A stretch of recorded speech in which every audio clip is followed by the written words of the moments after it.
एक साहब का सवाल है, अगर रुखसती से पहले ही बीवी का इंतकाल हो जाए और अभी तक महर अदा ना की हो तो उस महर का मालिक कौन होगा?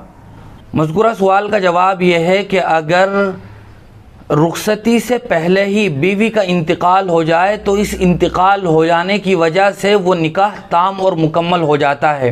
रुखसती न होने की वजह से अभी तक जो निकाह नाक़िस था वो इंतकाल के ज़रिए से ताम और मुकम्मल हो जाता है। चूँकि अब तलाक़ और खुला का कोई ऑप्शन बाकी नहीं रहता है, इसलिए अब वो तमाम तर अहकाम लागू होंगे जो मुकम्मल निकाह के होते हैं। लिहाजा बीवी की मुकम्मल महर लाजिम होगी और वो बीवी के वारिसों को दी जाएगी। अगर बीवी ने कोई वसीयत न की हो इंतकाल से पहले, या ये कि बीवी पर किसी का कोई कर्ज़ा बाकी ना हो और तजहीज़ और तकफ़ीन का ख़र्च भी ना हो, अगर हो तो महर के पैसों से ही वो अदा किया जाएगा। लिहाजा वसीयत भी नहीं है, उस औरत पर किसी का कर्ज़ भी नहीं है, तजहीज़ व तकफ़ीन का ख़र्च भी किसी ने उठा लिया है या उन्हीं पैसों में से अदा कर दिया गया है।